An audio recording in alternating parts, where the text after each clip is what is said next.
From the History Yogi podcast, this is Dave. Singapore's short film industry is a small but vibrant one. With limited budgets, filmmakers aim to spotlight events and issues that rarely surface in more mainstream platforms. One such filmmaker is Leon Chew, who has directed short films that focus on Singapore's history. Today, we speak to Leon about his films Two is Enough, which is about the Stop at 2 population control campaign in the 1970s, and 302, which is about gay servicemen in the army in the mid-2000s.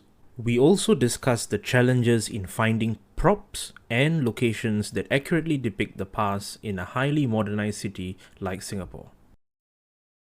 Okay, thanks very much, Leon, for joining us today. To start off, could you share with us your journey as a filmmaker? Yeah, Dave, thanks for inviting me to talk about my work. I studied filmmaking at Ngee Ann Poly back in 2003, I believe. Yeah, I graduated in 2006. And back then, it was the only film school in Singapore. After that, more sprung up. But I guess my interest in filmmaking started in just before poly and I was in secondary school, and I was just trying to think of what to do. I actually tried to run a movie review website around that time, and just became more interested in movies. And of course, like any kid, I would be watching Hollywood movies, maybe some Hong Kong movies, and that sort of grew from there, especially because my mom was like also really into movies and my uncles too. And actually, I made my first short film before Ngee Ann Polytechnic. I joined the Objectives class. They had a 12-week filmmaking class that was taught by Willie Lin, and that was my first foray into making films. And interestingly enough, I guess that very first film also, contained themes that I still explore to this day, and I think that's true for most storytellers or most creative people. And so the first film I made was really about an angsty teenager who skateboards and his emo relationship with his mom, who's like doesn't understand him, and it some of this dynamic continues in some of my films as well. And yeah, I mean, I went through film school. I wanted to be a director, and but then film school had me exploring different positions in the industry, just trying editing, producing, being the camera guy or camera person. And after that, I went to the army, which I guess we can talk about a bit later because we'll talk about my film 302. And then, just kind of kept making films even during the army because I was a clerk and I guess I had some free time. And, after that, did some producing for other filmmakers and kind of realized that directing was the only thing that made me happy. Decided to focus on that since 2015. I guess contextually too, at that time in 2015, I also decided to move to Los Angeles to further my career. And it kind of, reinvigorated my love for filmmaking and directing. Yeah.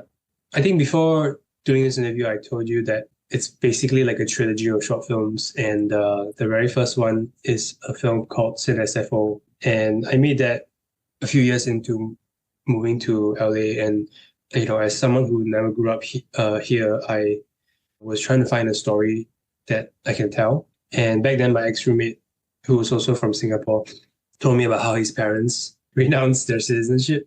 And I thought that would make a fascinating exploration of how that journey is on that day that they went to do it. And also it's a film plus a situation that literally no one in Singapore can do. And,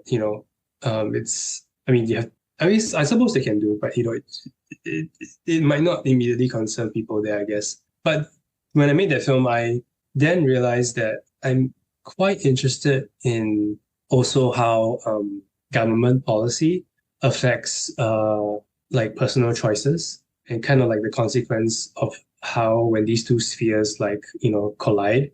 And I didn't really think of making a trilogy until I had something where I was asked to pitch some Singapore stories. And I think it's for Vidsi, the local platform where they make short films. And I pitched a whole bunch of stuff, including the story of Two is Enough, which, I would say that most Singaporeans who grew up knowing about the policy would know about it and, know how effective it was and the effect of it. And when I was just, kind of writing that pitch, I was doing some research and there were newspaper articles that I read. And then there was this. So you have tackled aspects of Singapore's history in two short films we are discussing today, Two is Enough and 302. Now let's start with Two is Enough. Could you share what the film is about and why you decided to portray this issue? Two is Enough is about the population planning policy that was enacted in Singapore starting in the mid-70s and officially ending around when I was born in 85, just around there. I believe that this policy ended around 87, mid-80s. It was a policy to discourage families from having too many children because families were having, up to 8, 9, 10 children. My grandparents did exactly that. The reason was, to conserve resources and to make sure that there's enough food for everyone, etc. So there were a bunch of incentives and disincentives. They were gradually introduced by the government, the Singapore government, to encourage this behavior, to make families smaller, basically. And that's also why there's the tagline is boy or girl, two is enough. As for why I decided to portray this issue, the film came about in two ways. I had pitched it to a Singapore platform called Vidsi before, but it was not selected because I feel like, it's a bit too exciting for them.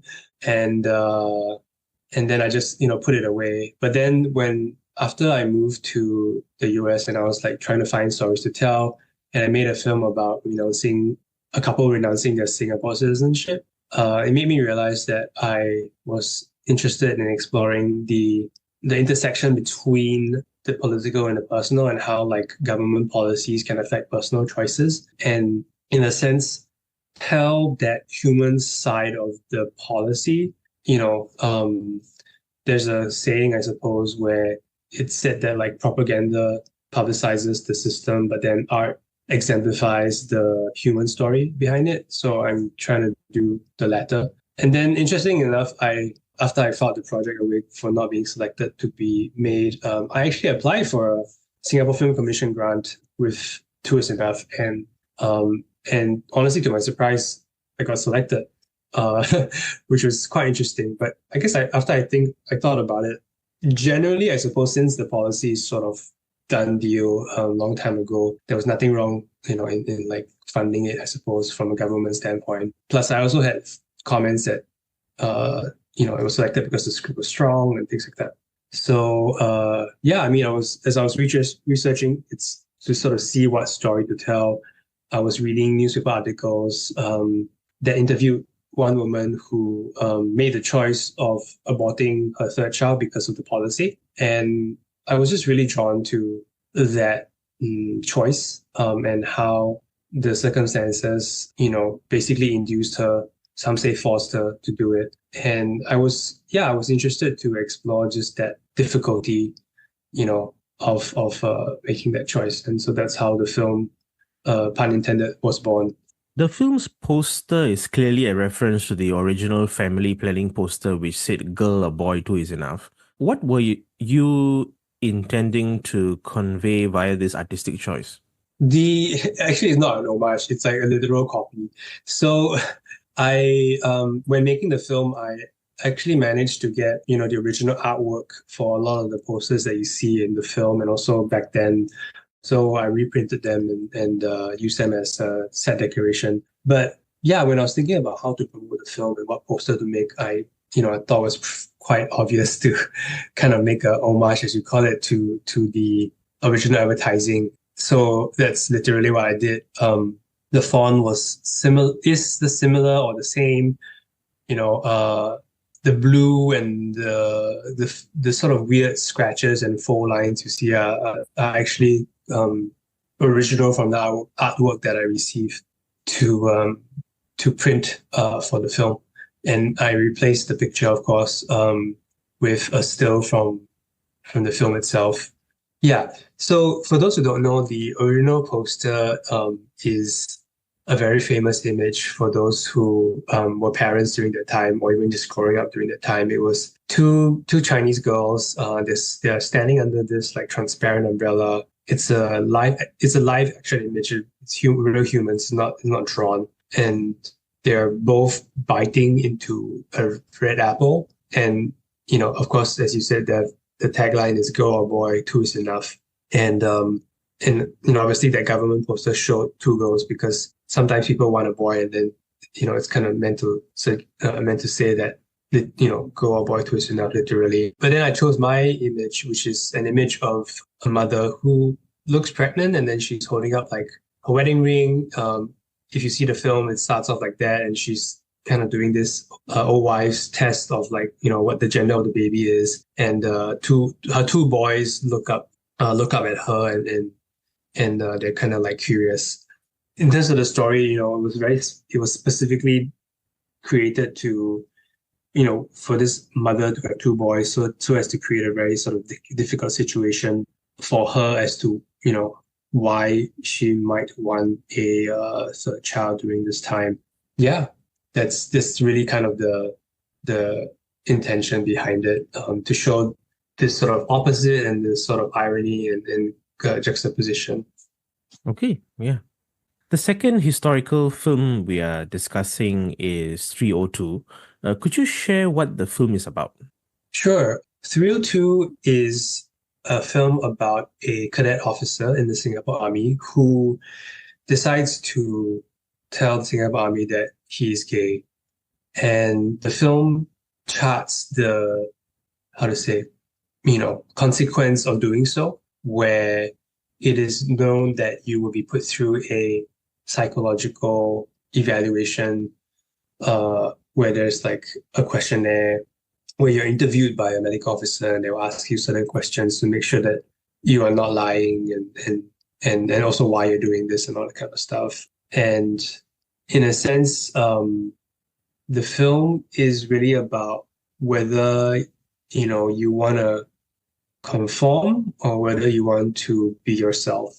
And I think Singapore being such a conformist society, and even more so the army being such a conformist society, I was just really interested in this difficulty of, going against the grain, and just sort of going against what everybody tells you to do, at much personal cost. And again, harking back to what I said earlier, where I was interested in exploring the clash of the political and the personal. And I suppose this is not exactly political, but it's still some kind of a policy and some kind of a big government policy. 302, the film, is also set in the mid 2000s, plainly because the experiences that the film is based on, the research that the film is based on, is around that time. And the policy is also somewhat altered in today's time period. To my furthest knowledge,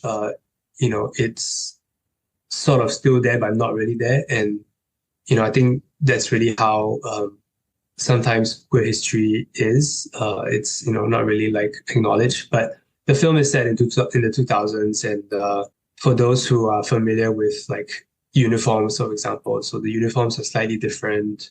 And some of the technology, I suppose, is also a little bit dated. Yeah. So why did you consider it noteworthy to explore the issue of queer identity in the armed forces in the mid 2000s? I think, first of all, the bigger overarching answer to that question is that as a filmmaker, I'm also kind of an archivist. Films basically last forever, and they're kind of a historical record. And I've always found it important to tell queer stories because of my own identity, and also the fact that in Singapore, queer history is not recorded officially by anyone in the government, unless, I guess, if the person happens to be really famous, like Kumar, or I don't know, Ivan Heng or something like that, where they kind of avoid mentioning their sexualities. But it's also so much of the normal people whose queer histories are not recorded. And yeah, being gay myself and also having had experienced conscription and having had experience what my character Aaron in the film did. I didn't, become an army officer. Everyone who serves the Singapore Army, all males are required to serve the Singapore Army. And whenever you start that journey, you will be needing to do this medical examining, excuse me.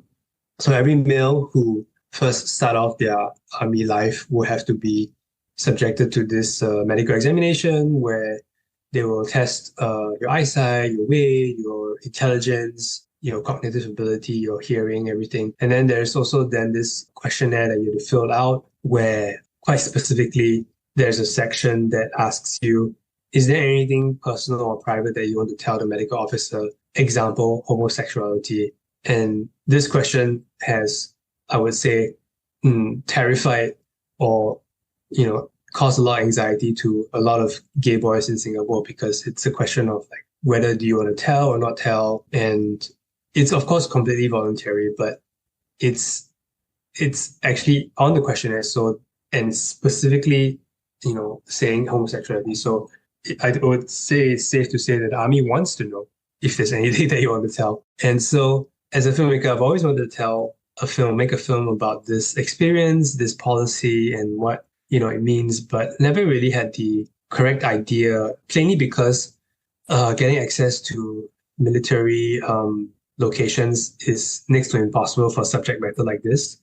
So yeah, the film came about because my producer told me about a friend Brian's experience after he came out to the Singapore Army, where he was sent to the SAF ward, which was then located in Alexandra Hospital, and it was called the Psychological Medicine Inpatient Center. And it's actually meant, it's actually servicemen who have psychological issues, I would say, so that's the consequence if you were to tell the Singapore Army that you're gay. And I basically, through Brian's experience, I also did more research online, and there were a few people who wrote about these experiences with names and all, as in their own names. There was an interview with someone on Friday.com, for example, who talked about this in detail. And then there were also anecdotal posts from concerned and interest gay boys on the internet, on like forums, asking, whether they should do such a thing. Is it disadvantages or advantages? And finally, I tried to also find people who did so, who declared 302 to the Singapore Army, and also talked to them on the phone, and took notes and research, past and present. So I also talked to people who did recently and also people who did back then as well. Yeah. For both films, how did you conduct your research and find props appropriate for the period they're set in? Let me answer the easier film first. So 302 is set in the mid-2000s, and I would suppose that's the easier film in a sense because it's a lot more recent. With that, I first of all based the film on my producer's friend's experience. And, I interviewed him and took notes and just, learned about that, what he went through. After that, I also looked on the internet where there are a few people who publicly wrote about their coming out experience to the Singapore Army. So there are a few articles up there on the internet if you were to Google. Also, I also looked at Roy Tan's, very interesting and very well documented sort of Wikipedia page. It's not Wikipedia, but it's like something similar where Roy, puts all of Singapore's queer history in there.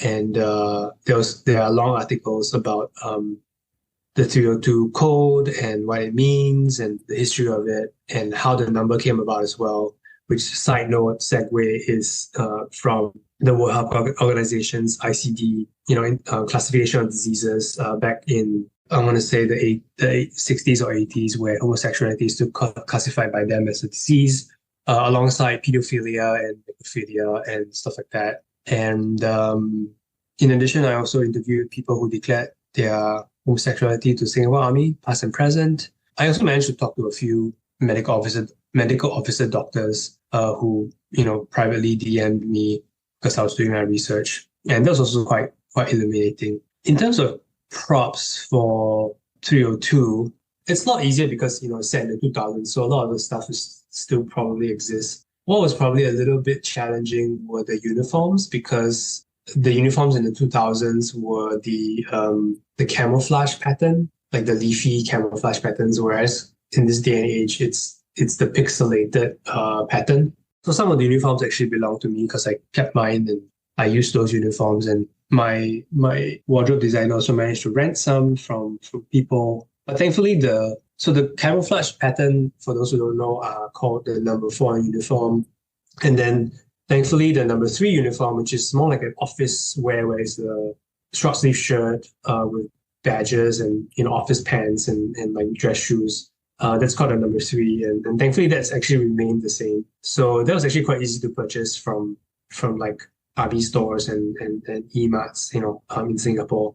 And I guess the next biggest challenge was really finding a location that could resemble the SAF ward. And thankfully there was this standing hospital set that someone rents out for filming, and we basically used that, dressed it up a little bit, because it literally has this very 90s 2000s vibe, office vibe to it, and it already had also hospital furniture and stuff like so. It was just the alignment of stars for that one. I guess one fun part was also so in the film, my main character Aaron manages to go onto the internet and log on to Friendster. So it was actually quite fun to try to recreate that little web page so that we can shoot it on the computer. And it's actually brought a lot of weird memories because Friendster doesn't really exist anymore. But I guess that's a fun little anecdote I can throw in. Crucially, of course, finding a HDB flat that is built during that time was paramount to make the film real. I had a thought of building a set, etc.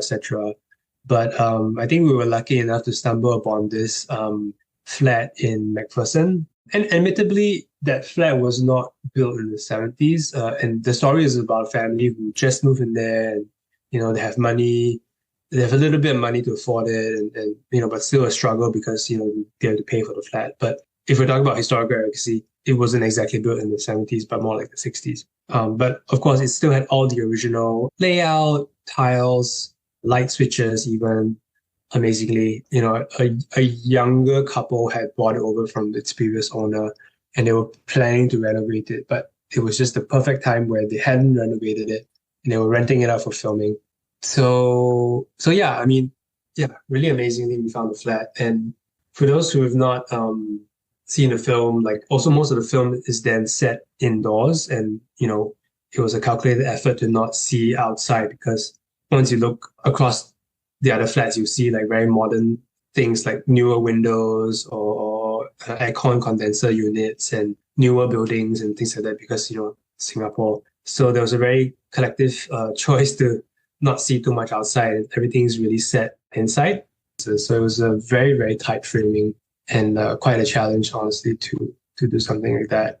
Yeah, and everything else then was basically a location that was dressed up. So there was also a clinic where she goes for a checkup, and she meets a very unfriendly nurse and doctor who were trying to also impose the policy on her. So that was a real, I want to say, an old colonial officers' bungalow that we rented from the SLA, from the Singapore Land Authority. So the Singapore Land Authority actually rents out old buildings, unused buildings for filming, which is actually quite a godsend for period films like mine. So we rented that bungalow, and it has certain features that look like a clinic, and we basically built the clinic. It's honestly the most fun part about making a period film, because one is recreating history. And then you also see artwork from the period, like posters, like the Tu Isna poster, like brochures and things like that. All of that was from, of course, the National Archives of Singapore. They kept pretty good archives, and we managed to get access to all of that for very little money, and just got the artwork to print them again. And the TV was fun. So at the end of the film, there's there's a scene where the couple are watching television and they watch the news. They watch the news about change in policy for the change in this two enough policy, and it's a period television which I believe we shipped it from China because I really wanted a working television, and I didn't want to like green screen the footage. So the news clip actually also is real.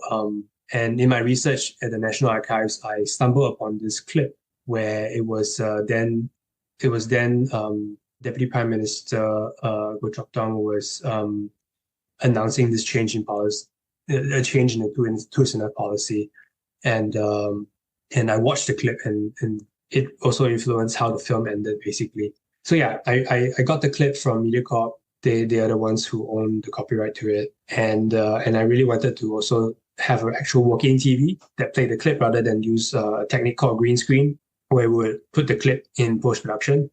So we actually shipped this TV from China, and it actually has a modern like attachment to it where you can just play off your laptop. It doesn't receive airwaves anymore because there's no such thing.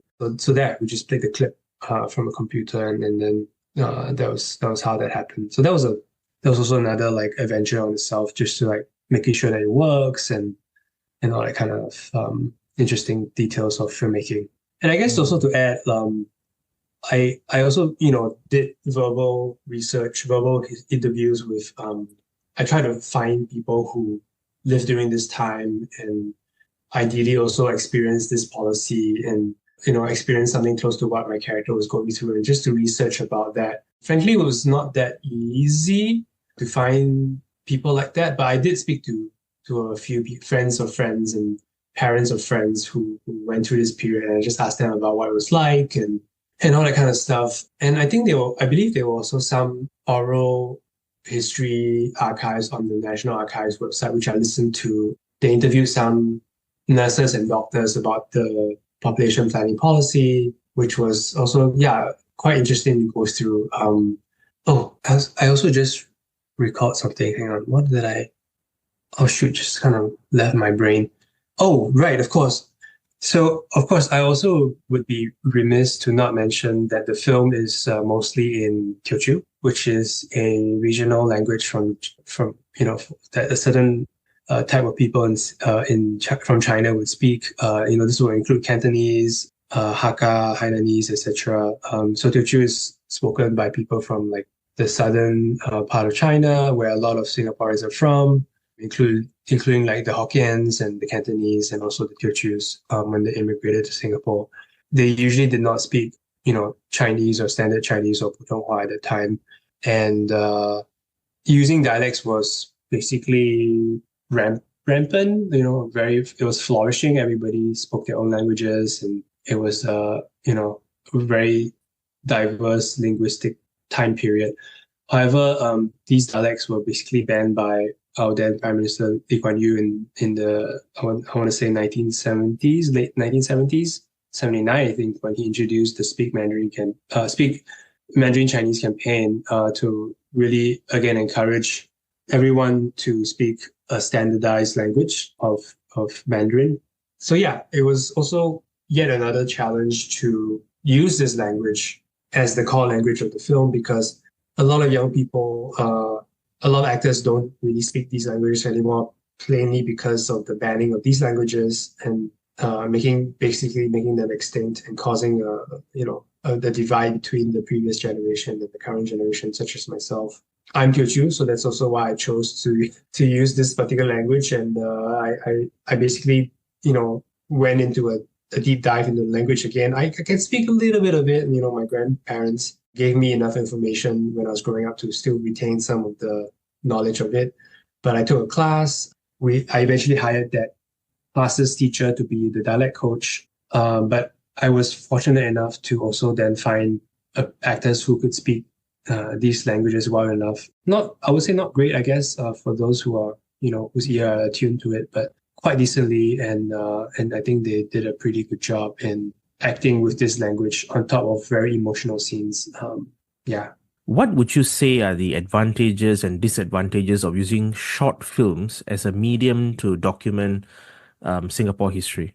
And I guess that's specific, and let's be specific and say, live action, like narrative short films, rather than say like documentaries, for example. I would say the disadvantage of using live action narrative short films is that, and to document, aspects of Singapore history, is that it is an expensive art form, expensive medium, most because you have to, recreate a lot of things for real. Find these props, rent these props, find these locations, and they can be expensive, and such filmmaking is also, labor intensive. You need a lot of people. People cost money. Labor is usually the, most expensive thing in a film. So that's in a sense one disadvantage. And frankly, if I hadn't got grants and a support from, if I hadn't got the grant from the Singapore Film Commission and support from other people, I don't think I would have made the film, because it's one of the most expensive films that I made thus far.